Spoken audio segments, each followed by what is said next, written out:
গণসমাৱেশত চাওক, আজি যিমান জনগণ ইয়াতে উপস্থিত হৈছে এই প্ৰখৰ ৰ'দত কি কাৰণ যে এই মানুহখিনিক এই বেদনাটোতো আৰু হিমন্ত বিশ্ব শৰ্মাই দিছপুৰত বহি বুজি পাব নাপায়।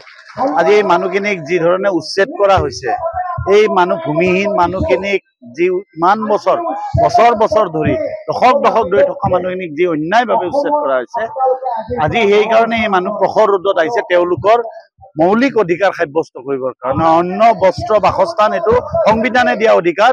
আজি এয়া হিমন্ত বিশ্ব শৰ্মাই কাঢ়ি ল'ব বিচাৰিছে আৰু কাঢ়ি লোৱাৰ উদ্দেশ্য কিন্তু নেপথ্যত যে আদানীক মাতি দিয়া।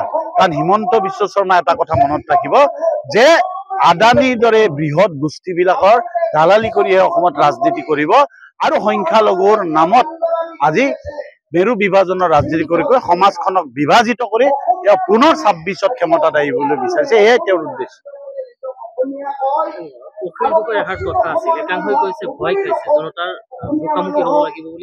অখিল গগৈ অসমৰ মুখ্যমন্ত্ৰী নেকি জনতাৰ মুখামুখি হবৰ কাৰণে ভয় খাব? অখিল গগৈ মাটি দিব নোৱাৰাৰ কাৰণে জনতাই তেওঁক জবাবদিহি কৰিব নেকি?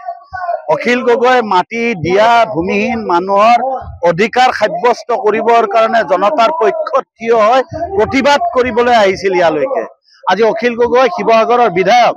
যোৱাকালি হিমন্ত বিশ্ব শৰ্মাৰ কিছুমান এজেণ্টে শিৱসাগৰত যেনেকে সাম্প্ৰদায়িক সংঘৰ্ষ লগাব চেষ্টা কৰিছে, তাৰে কাৰণে স্থানীয় বিধায়ক যেনেকে তালৈকে গৈছে। আজি আপুনি যিটো প্ৰশ্ন কৰিছে, কালিলৈকে আজি যদি শিৱসাগৰ আজি ইয়াতে থাকে তেতিয়াহ'লে শিৱসাগৰৰ জনগণে প্ৰশ্ন কৰিব যে অখিল গগৈ ভয় খাইছে। এটা কথা মনত ৰাখিব যে অখিল গগৈ যোৱা ৩টা দশক ১৮ বছৰ বয়সৰ পৰা ৰাজপথত আন্দোলন কৰিছে।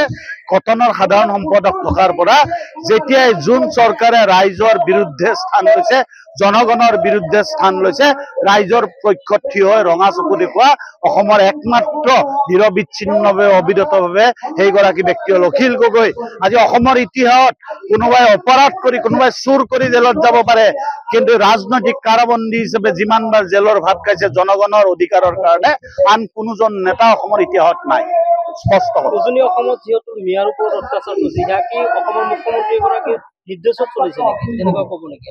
চাওক, উজনি অসমত মিয়াৰ ওপৰত অত্যাচাৰ চলিছে নে নামনি অসমত উজনিৰ মানুহৰ অত্যাচাৰ চলিছে এইটো ডাঙৰ কথা নহয়। আটাইতকৈ ডাঙৰ কথাটো হ'ল প্ৰকৃত ভাৰতীয় মানুহ এজনৰ ভাৰতৰ যিকোনো স্থানত সমান অধিকাৰ, ক'তো কাকো অপমানিত কৰিব নোৱাৰে।